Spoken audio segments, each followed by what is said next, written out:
Salmos 51, versículo 2.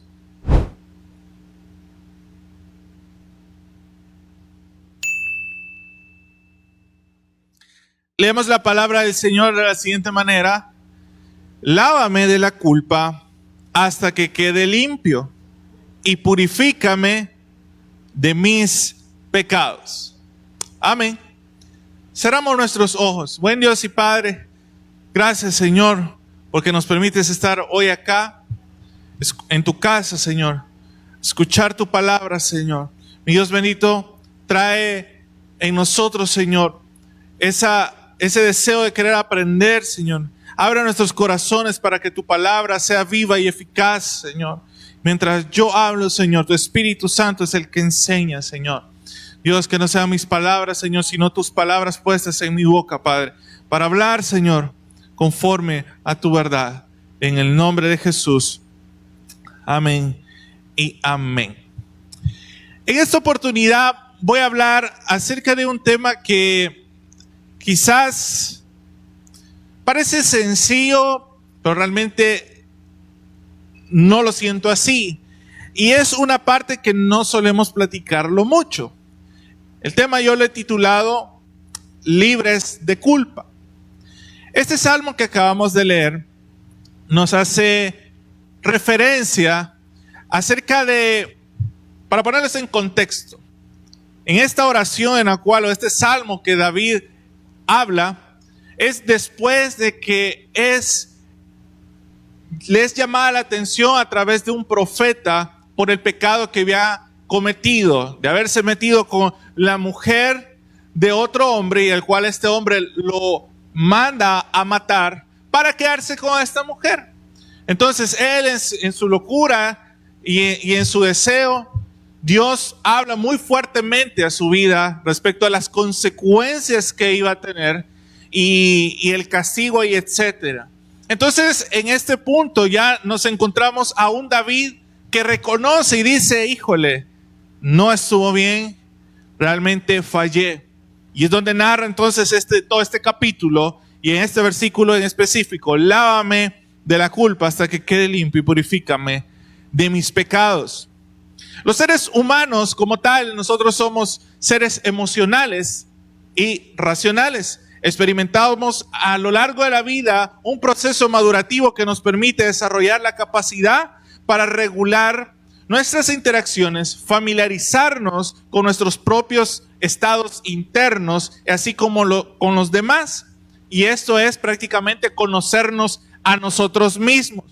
Usted se puede dar cuenta, por ejemplo, los que son padres van a entender esto, que pueden tener 2, 3 hijos y ningún hijo se parece al otro, aunque hayan recibido la misma enseñanza, la misma corrección, la misma comida. Cada uno de ellos tiene su forma de ser, su personalidad, aquellos que los caracterizan en específico. Y en general y en esencia, todos somos diferentes. Y realmente es también así, a pasar del tiempo, que nosotros nos vamos conociendo a nosotros mismos. Sabemos qué es lo que nos gusta, lo que nos disgusta, aquello que nos hace feliz y aquello que definitivamente tratamos de evitar porque sabemos que podemos explotar o nos puede causar cierta incomodidad. Lo cierto es que al hablar de la culpa entendemos, y en esta mañana, que no solamente es un estado de emoción, sino también llega a ser una condición. Y de acuerdo a lo que la Biblia nos enseña, es que delante del Señor todo ser humano es culpable. Romanos 3:10 dice: como está escrito, no hay justo ni aún uno.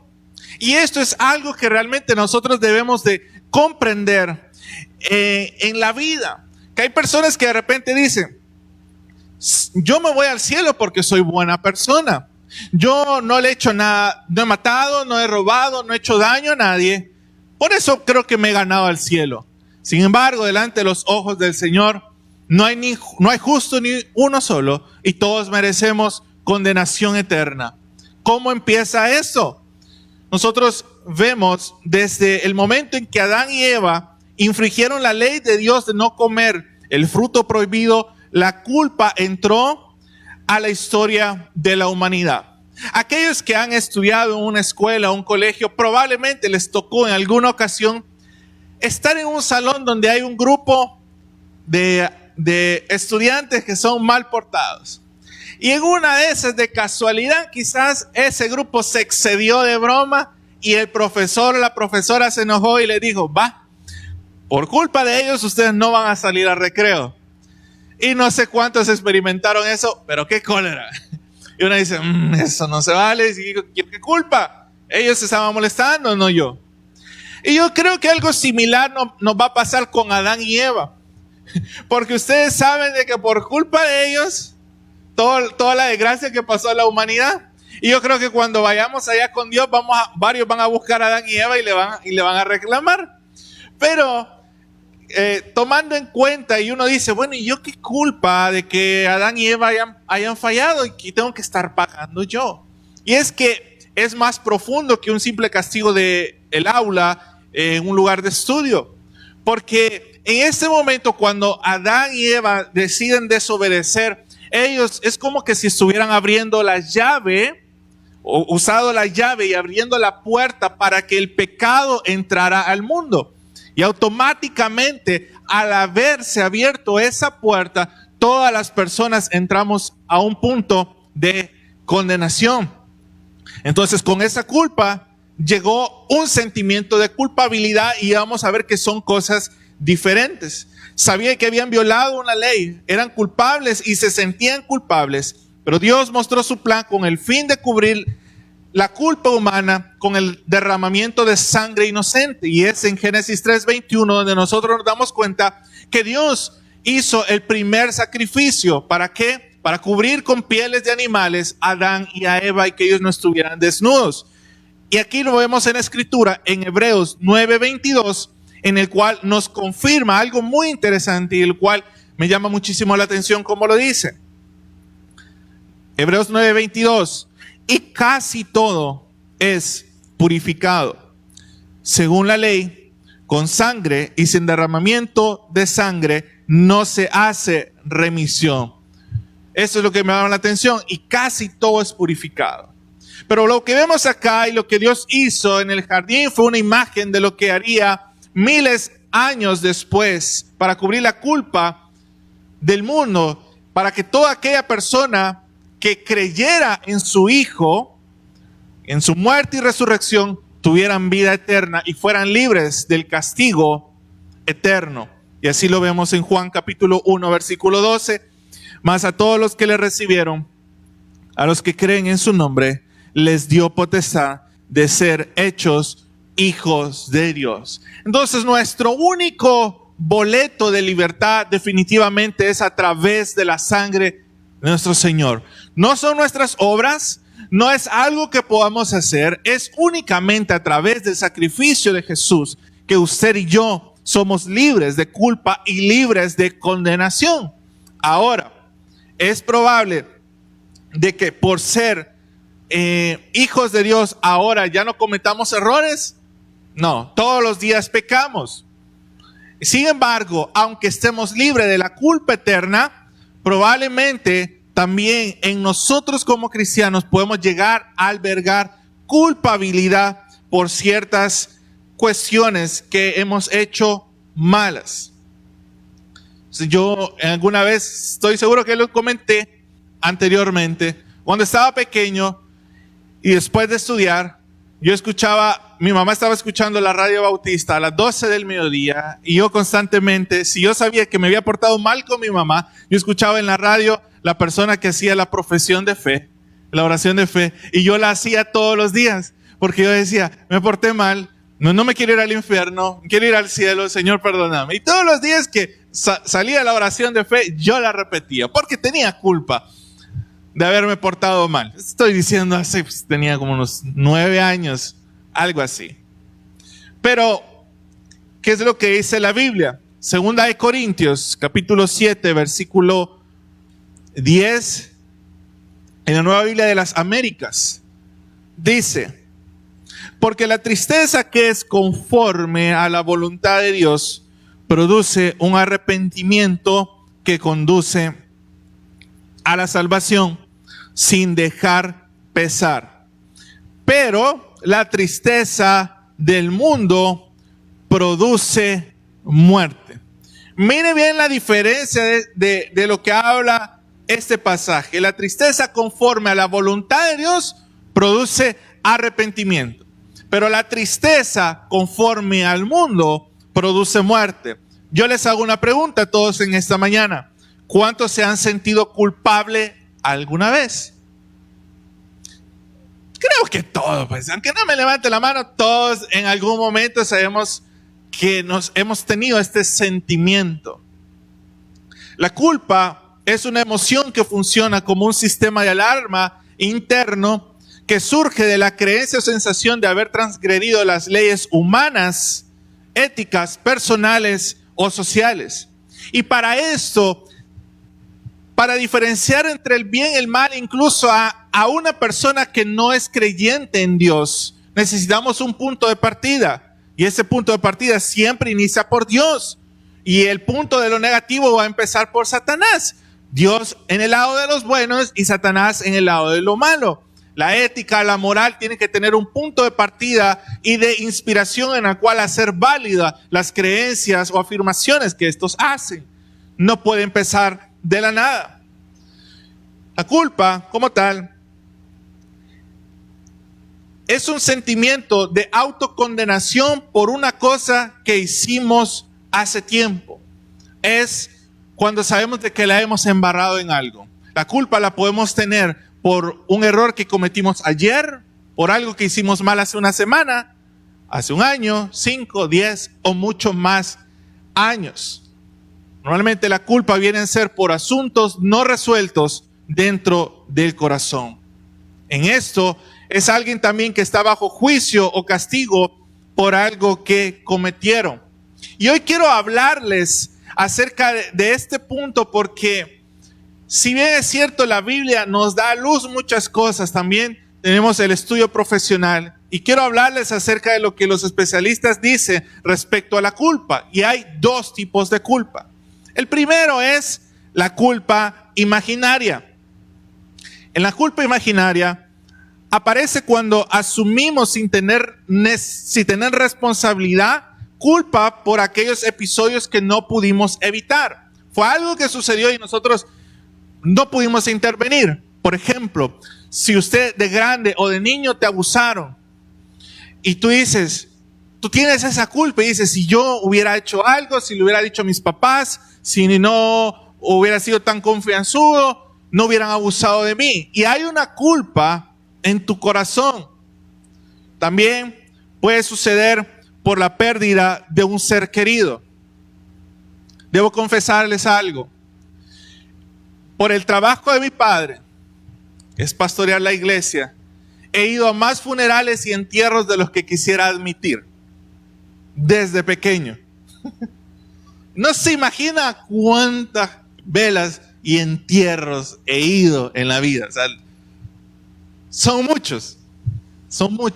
Y he podido experimentar y ver. Yo he analizado a la gente. He visto los diferentes comportamientos, actitudes y cosas que se han manejado. He visto personas que han estado a punto de lanzarse al hoyo donde están enterrando a la persona porque hay un gran remordimiento de algo que cometieron tiempo atrás y dicen, yo te amaba, perdóname, y están derramando sus lágrimas y yo viendo de lejos cómo la culpa puede llegar a corroer el corazón de una persona. Créame, es bien difícil ver eso. Otra tipo de culpa siempre en este aspecto puede llegar a ser por el divorcio de los padres. Hijos que llegan a decir, no, por mi culpa, mis padres se separaron y si no hubiera estado yo, probablemente no hubiera sucedido esto. Entonces, a través de esto, en la mente vienen pensamientos de remordimiento y te traen este sentimiento de culpa. Pero debemos de entender que en la vida no todo lo podemos controlar. Por más que queramos, por más que digamos, sí, todo va a salir conforme a lo que yo quiero, no siempre es así. Pero la culpa es un arma o un parásito más bien tan peligroso que recientemente una noticia salió de que una joven, una niña decidió quitarse su vida y dejó una carta diciendo: mamá, sé que tú nunca me quisiste, sé que tú siempre odiaste que estuviera en la casa y lamento haberte hecho sufrir y por esa razón he tomado esta decisión. Y aunque yo te quería mucho, sé que tú a mí no. Y por ese sentimiento de culpa, esta niña decide quitarse su vida. Entonces, vea en este punto lo complicado que puede llegar a afectar la tristeza a una persona. Y voy a meterme en un asunto realmente bien complicado. Porque yo voy a poner un parámetro, voy a poner un indicio. Alguien nacido de nuevo, si decide quitarse su vida, ¿se va al cielo o se va al infierno? Una pregunta para hacernos pensar. Y no le voy a decir que me levante la mano que piensa el qué. Pero aquí hay, como le digo, esta es una camisa un poco difícil de manejar. Así que vamos a manejarlo con la mayor cautela posible. ¿Por qué? Porque de repente nosotros tenemos el error de pensar de que podemos decir quién se va arriba y quién se va abajo. Y eso no depende de nosotros, eso depende de Dios. ¿Sabe? Yo tengo un grupo, les voy a contar chisme. Tengo un grupo de mis compañeros de bachillerato, o sea, de hace más de 10 años. Y en ese grupo yo estudié en un colegio católico, 3 años. Y tenemos ese chat. Bueno, y entre esos hay uno que es agnóstico. Si no sabe qué es, ahí lo busca en su casa. Entonces, él un día, recientemente, decide poner en el chat general que a él le producía tristeza que cuando él decía que era agnóstico, los católicos se persinaban enfrente de él y los evangélicos le decían de que se iba a ir al infierno. Y dice, qué tristeza, me dice, que la gente cree tener una moral tan alta para decidir a dónde se va uno. ¿Qué le hubiera respondido usted en un chat de grupo a alguien así? Alguien con un poquito de pensamiento en esto lo hubiera hecho razonar. Y probablemente alguien que dijera, no, sí, alguien que es agnóstico que tiene ganado el infierno. Podría pensar muchas cosas así. Yo le digo, tuve que responderle, obviamente. No era para mí la indirecta, pero le dije, por aquí la agarro y tengo que ver dónde la acomodo. Yo le digo, tenés razón, le digo. Y te explico, le digo. Hay 2 tipos de cristianos. Y religiosos le puse. Los que son buenos, los amables, los que son sanos. Está el cristianismo sano. Pero también está el cristianismo tóxico. Y lamentablemente el que más se ve es el tóxico. Y me afirmó, tenés razón, me dice. Estas ideas, tanto el fanatismo en la religión, en el fútbol y en otras cosas, ha sido la peor desgracia de la humanidad. Y cerramos el tema a este punto, porque yo no me iba a poner, pero mirá, la Biblia dice que todo aquel que... No me iba a poner en ese plan, y mucho menos en un chat. ¿Sí? O sea, en los chats, miren, los chats son solamente para mensajes instantáneos, ¿verdad? No lo use nunca para discutir, porque eso es una perdedera de tiempo. Pero volviendo al punto, nosotros no estamos para mandar a alguien al cielo o al infierno. Y volviendo a la pregunta, si alguien se quita la vida, ¿va al cielo o va al infierno? Les pongo un ejemplo. Hay un pastor que es bien reconocido en Estados Unidos, y tal vez aquellos que han ido a alguna librería cristiana han visto algún libro de él. Se llama Rick Warren. El pastor ya ha hablado acerca de él. Pastor con miles de gente en su congregación, etc. Resulta de que uno de sus hijos, sirviendo en el ministerio, siendo pastor, siendo líder, él tenía problemas de depresión. Una depresión tan severa que lo había llevado a psicólogos y psiquiatras. Pero en una de esas, en un desfase químico en su cerebro, hormonal, no logró mantener la cordura y decidió en su habitación quitarse la vida. El hijo de un pastor.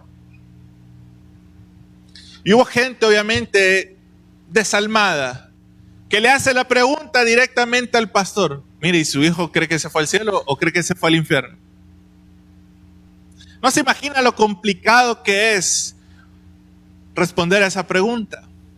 Y yo he visto al pastor, mamás llorando diciéndole: pastor, yo sé que a mi hijo lo mataron porque andaba haciendo cosas malas, pero dígame que no está en el infierno. ¿Cómo le respondería a usted si tiene por lo menos un poquito de responsabilidad emocional? No, de seguro se fue al infierno. No le van a estar respondiendo así. Y es que a veces nosotros cometemos el error de ser jueces de otros. Y en el caso, este pastor dijo: yo sé que mi hijo goza de la presencia del Señor. Era alguien que había recibido a su corazón a Dios y a Jesús en su corazón. Y por ende, alguien así que no pudo controlar lo que en su cerebro estaba sucediendo, muy seguramente, muy probablemente Dios no lo iba a condenar. Entonces no le estoy diciendo que entonces tenemos permiso para. Un amigo hace un par de años me contó triste. Mira, lo que había pasado con era de que su casi prometida y casi futura esposa tuvo un problema y se separaron. Y me dice: mira, si yo no conociera de Dios, yo me hubiera matado, me dice. Pero me da miedo irme al infierno, me dice. Por eso no lo hago, me dice. Y yo: está bien el muchacho, dije. No va a cometer ninguna locura. Dije. Pero es que realmente tenemos que tener este conocimiento. Y todo esto, producto de la culpa. Ahora, el segundo tipo de culpa, la que es real.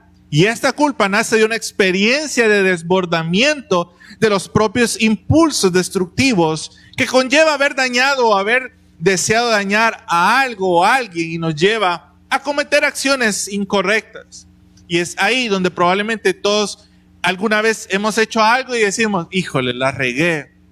Si no lo hubiera hecho, si no lo hubiera dicho, si no lo hubiera respondido, si no hubiera tomado esta actitud.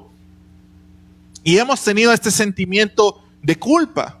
Y a pesar de que este tipo de culpa es propia de mentes sanas, puede variar en intensidad según la función de la gravedad del daño causado. El problema es que aquí vemos dos cosas. Una, la gente que es culpable y siente culpabilidad, pero también está la gente que es culpable y no siente culpa. Hay gente que es tan zángana. Sí, yo sé que lo hice. ¿Y qué? Híjole, es terrible eso. No hay culpabilidad. Pero también está otro manejo de la culpa, en las cuales es tanto el remordimiento que buscan hacer cosas, hacer favores para apaciguar esa culpa. Y hoy quiero ver a través de la palabra, porque esto es un combo, que de un ejemplo de alguien que realmente sentía una culpa mero intensa. Veamos lo que dice, lo puede ver en pantalla. Génesis capítulo 32, versículos del 3 al 8.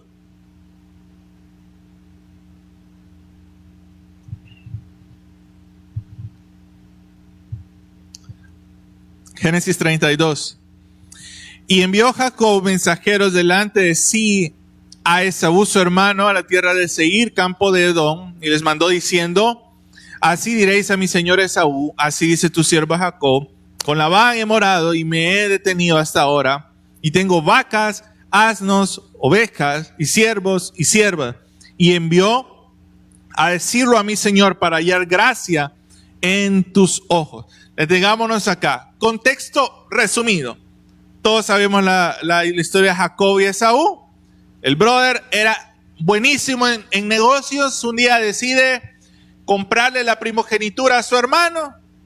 Su hermano dijo, bueno, tengo hambre, hagamos el intercambio. Jacob no engañó a su hermano Esaú. A quien tuvo que engañar fue a su papá. ¿Sí? El brother era negociante, pero con quien hizo la trampa para que le dieran la bendición era con el papá, no Esaú. Con Esaú fue un trato y aceptó y pues fue culpa de él. Pero a pesar de todo esto, el hermano le agarró bronca porque decidió vengarse y dijo, si te alcanzo te mato, ¿verdad? Este es el contexto a lo que vamos acá. Sigamos. Versículo 6. Y los mensajeros volvieron a Jacob diciendo, vinimos a tu hermano Esaú y él también viene a recibirte, y 400 hombres con él. Entonces Jacob tuvo gran temor y se angustió y distribuyó al pueblo que tenía consigo, y las ovejas y las vacas y los camellos en 2 campamentos, y dijo, si viene Esaú contra un campamento y lo ataca, el otro campamento escapará. Veamos el versículo 13. Y durmió allí aquella noche y tomó de lo que vino a la mano un presente para su hermano. Y mire lo que tenía en su mano como presente: 200 cabras y 20 machos cabríos, 200 ovejas y 20 carneros, 30 camellas paridas con sus crías, 40 vacas y 10 novillos, 20 asnas y 10 borricos. ¿Alguien sabe qué es borrico? ¿Sí? ¿No? Yo tampoco. Lo tuve que buscar. Y borrico básicamente es un burro o una asna. Sí, eso. Versículo 16. Voy a leer un poco rápido porque son varios versículos. Así que pilas.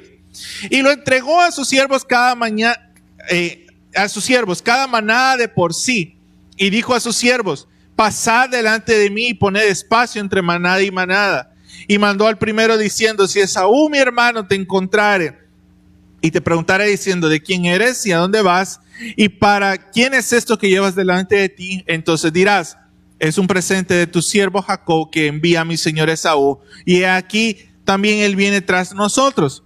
Mandó también el segundo y el tercero y a todos los que iban tras aquellas manadas diciendo, conforme a esto hablaréis a Esaú cuando le hallareis. Y diréis también, he aquí tu siervo Jacob viene tras nosotros, porque dijo, apaciguaré su ira con el presente que va delante de mí, y después veré su rostro y quizás le seré acepto. Pasó pues el presente delante de él, y él durmió aquella noche en el campamento. ¿No te tenemos ahí?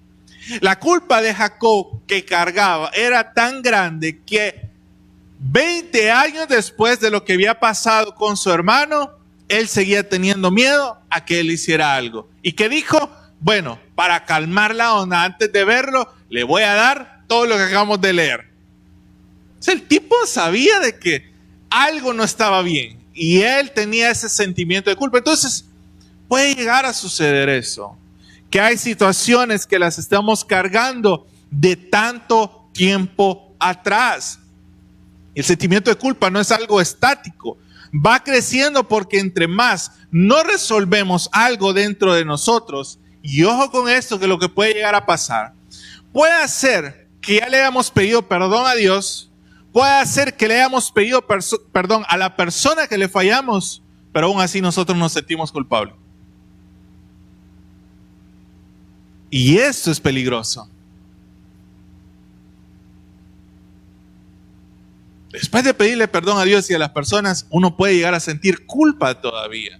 Y es algo que todavía entonces no hemos resuelto. ¿Cuántos quizás se lamentan por el esposo, por la esposa que escogieron?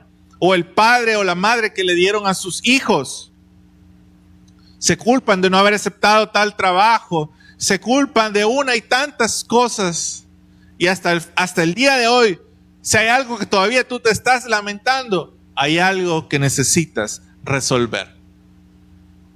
Porque como hijos de Dios, Dios no nos llamó a sentir esta culpa en nuestros corazones. La culpa es destructiva y va acompañada con falta de paz, tormento, pensamientos negativos recurrentes, amargura, odios, resentimiento y a veces a cosas más severas. Les voy a explicar de una manera todavía más práctica cómo lo describe esta predicadora, pastora Joyce Meyer, una mujer con una gran trayectoria. ¿Cómo explica ella la culpa? Y ella usa una analogía y se refiere o que esto parece a como lo llaman los médicos psiquiatras, el síndrome del miembro fantasma. Y esto se puede entender tomando como referencia un estudio de un grupo de soldados que fueron a la guerra y que estos tuvieron heridas muy grandes. Se dan cuenta de que estas personas que fueron a la guerra, en estas heridas fue que les perdieron un ojo, perdieron un brazo, perdieron una mano, un pie o la pierna completa.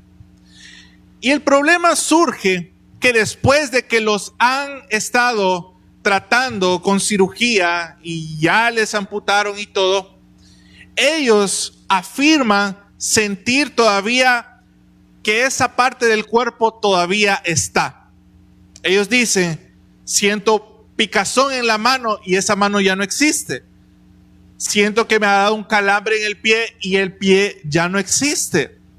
Esto es como los psiquiatras conocen como el síndrome del miembro fantasma. Entonces, ¿cuál es la labor de ellos? Es llegar a un punto en el cual tratar a esta persona para que deje de sentir que esa parte que se le ha sido quitada todavía la tiene. En otras palabras, aceptarla. Porque imagínense decir que siento caliente la mano y no la tengo. La culpa es así. Podemos estar cargando con cosas aunque no estén. Y eso puede llevarnos a grandes problemas. Hermanos, la culpa o pesar no viene de Dios. ¿Qué dice la Biblia? 2 Corintios 7:10, en la Nueva Traducción Viviente, dice: pues la clase de tristeza que Dios desea que suframos nos aleja del pecado y trae como resultado salvación. No hay que lamentarse por esa clase de tristeza, pero la tristeza del mundo a la cual le falta arrepentimiento resulta en muerte espiritual. ¿Sí? Eso es bien claro como lo habla la Biblia. Yo les pregunto, ¿cuántas veces hemos condicionado el perdón de Dios? Y mire, y esto de condicionar el perdón de Dios llega a ser como, por ejemplo, usted cometió algo que sabe que delante de Dios estuvo mal. Y usted dice, híjole, la embarré y me siento mal delante de Dios. Me voy a portar bien 1 o 2 semanas y luego vuelvo a servir. Voy a portarme bien 1 o 2 semanas y luego vuelvo a ir a la iglesia. Son reacciones que no son correctas. Es como que una persona, como que usted se encuentra enfermo y diga, estoy muy mal de salud. Voy a tomar medicina para estar mejor y luego voy a ir al hospital. ¿Tiene sentido? Pues no lo tiene. Es igual con la culpa. No podemos decir, no, así tal vez Dios me va perdonando de a poco y ahora ya que me sienta yo mejor, que mi culpa la he dormido un poco, entonces puedo acercarme a Dios. De ninguna manera. No podemos hacer en poco el valor del perdón de Dios. En otras palabras, tenemos que ser conscientes que si nosotros nos acercamos a Dios confiadamente y arrepentidos de nuestro corazón de algo que hemos hecho, Él es fiel y justo para perdonarnos y para limpiarnos. Amén. Dios es bueno en hacer esto. Sin embargo, nosotros muchas veces cometemos este error de querer condicionar el perdón de Dios. Otros, de repente, digamos, que alguien tiene el buen hábito, la fe de diezmar, y digamos que un mes tuvo una emergencia, no diezmó, y el siguiente mes, y en ese tiempo de casualidad te empieza a ir mal financieramente. Y aunque tú volviste a diezmar, empezó a irte mal y tú dices, no, la verdad es que yo me lo he ganado por haber sido así con Dios, por no haberle diezmado, esto me pasa por no haberlo hecho. Hermanos, ese sentido de culpa no viene de parte de Dios. No funciona así. No porque este mes no diezmaras, Dios sabía tu necesidad, te va a cortar. No, Dios no es así. Con eso, como cualquier otra cosa. Esto lo digo para aquellos que diezman. Para aquellos que son un poco sinvergüenza, pues ya es otro asunto, ¿verdad? Yo digo para aquellos que tienen la fe para hacerlo, ¿sí? Que dicen, no, yo realmente creo en esto. Pero entonces, ¿qué pasa? De repente hemos hecho algo malo y decimos, todavía Dios me está castigando por aquello que hice hace 5 años. ¿Cuál zapato? ¿A dónde dice la Biblia que Dios guarda rencor con sus hijos? ¿O acaso creemos de que Dios es rencoroso? Rencoroso el ser humano, que no perdona y no olvida. Pero Dios no es así. ¿Sí? Así que tengamos cuidado en no poner en lugares a Dios que Él no tiene nada que ver en el asunto. Dios quiere limpiar nuestros errores, pero también tenemos que estar conscientes de que el diablo siempre estará acusándonos. Apocalipsis 12:10, mira lo que dice. Entonces oí una gran voz en el cielo que decía, ahora ha venido la salvación, el poder y el reino de nuestro Dios y la autoridad de su Cristo, porque ha sido lanzado fuera el acusador de nuestros hermanos, el que los acusaba delante de nuestro Dios día y noche. Mire, cuando el diablo no te logre derrotar en problemas, en circunstancias, lo que va a hacer es ponerte culpa en el corazón. Y qué feo es vivir con culpa. Es como una sombra que te sigue, es como aquello que decís, no vas a estar bien, estás intranquilo, decís, en cualquier momento Dios se la va a desquitar, algo me va a pasar, por pura culpa. Y eso no viene de Dios. Y es ahí donde el diablo también empieza a ganar territorio en nuestros corazones, haciéndonos creer de que delante de Dios no tenemos lugar. Yo le pregunto en esta mañana, ¿hay algo por lo cual usted se esté culpando este día?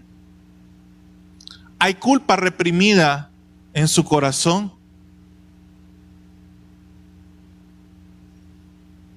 Porque hay cosas que podemos cargar consciente o inconscientemente del si yo hubiera. Y ese si yo hubiera es tan común, aún hasta en los cristianos. Que por eso le digo, hemos hablado aquí acerca del arrepentimiento, que el arrepentimiento es dar un giro de 180 grados, volverse del camino, cambiar de mente. Excelente. Y la culpa o este sentimiento de tristeza en Dios nos trae el arrepentimiento. Perfecto. Pero está este otro sector, esta otra parte detrás, la parte humana, la parte que a veces uno lo pone desesperado, lo hace sentir bien gacho, bien abajo, y que a veces no sabemos controlar. Proverbios 19:3 en la versión Dios habla hoy. La necedad del hombre le hace perder el camino y luego el hombre le echa la culpa al Señor. Mire, tenga cuidado en no amargarse al punto de que porque las cosas no sucedan, le eche la culpa a Dios. ¿Qué error vamos a cometer? Señor, si tú me hubieras bendecido, no me hubiera pasado esto. Si tú hubieras intervenido, probablemente me hubiera librado de esto. Señor, si tú me hubieras ayudado, yo no hubiera tomado esta decisión. Y empezamos a querer culpar a Dios. ¿Ustedes creen que vamos a resolver algo? Ni por cerca. Y aquí este versículo nos habla claramente. cuando la culpa es tan fuerte que incluso le decimos, Señor, esto es por tu culpa. Tú me metiste en esto. Y tengamos cuidado con eso, porque podemos llegar a blasfemar en contra de Dios y eso es muy, muy malo. La culpa y la condenación no te deja tener una buena relación con Dios. Y hay que tener cuidado porque hay gente que, por ejemplo, hizo algo malo, no le fue mal, lo hizo una vez y se quedó así como, a ver si no pasa algo, no pasó nada. Lo hizo una segunda, lo hizo una tercera, ya se le hizo costumbre y como no me pasó nada malo, pues no hay problema. Tengan cuidado de no vivir el cinismo de la culpa haciéndolo como que nada pasó, porque no le pasó una consecuencia, no quiere decir de que no esté malo. Tengan cuidado de llegar a ese cinismo. O es como que de repente un niño creció siendo mentiroso. Aprendió a mentir, mintió y llega un punto en el que en su vida mentir es lo más normal del mundo. Porque ya no siente culpa, dice, pues no es lo normal. ¿Es bueno eso? No. ¿Cuál es nuestro espejo? La palabra del Señor. No lo que digo yo, es lo que dice la palabra del Señor. Y es acá entonces donde nosotros debemos de vernos en este espejo de la Biblia. ¿Qué es lo que es bueno y qué es lo que es malo? ¿Cuántas veces hemos tratado de adormecer la culpa? Así como Adán y Eva se escondieron detrás de un arbusto, muchos se esconden detrás de una botella de cerveza, se esconden detrás de ver pornografía, se esconden detrás de una cita casual. Otros de repente niegan la culpa y dicen, no, yo no fui, yo no lo hice. O sí pasó, pero no, eso ya estuvo. No, eso no va conmigo. Hay una culpa mero atravesada ahí. Otros sepultan la culpa con mucho trabajo. Pasan trabajando con tal de menguar esa culpa. Otros la ignoran, entonces voltean a ver para otro lado. Y definitivamente, hágase esta prueba. Si usted no es capaz de estar solo o sola por un buen tiempo, porque usted dice, no, es que si yo estoy solo me siento y no sé, y que hay algo que usted probablemente hay culpas que ande manejando. Si no sabe estar solo consigo mismo y estar tranquilo, hay asuntos no resueltos. Y quiero terminar este mensaje leyendo este versículo, Filipenses capítulo 3, versículos 13 al 16. Hermanos, yo mismo no pretendo haberlo ya alcanzado, pero una cosa hago, olvidando ciertamente lo que queda atrás y extendiéndome a lo que está delante, prosigo a la meta, al premio del supremo llamamiento de Dios en Cristo Jesús. La culpa solo te hace ver para atrás, pero cuando hay arrepentimiento y Dios ha sanado tu corazón, tú logras ver el futuro que Dios tiene para tu vida. El anhelo de Dios en esta mañana, a través de este mensaje, es que seamos sanos y libres de culpa. Hemos llegado al final de este mensaje. Si usted no ha recibido a Jesucristo como su Señor y Salvador personal, o usted se ha alejado de los caminos de Dios y desea reconciliarse, yo le hago la invitación para que en esta oportunidad reciba a Cristo. ¿Y cómo lo va a hacer?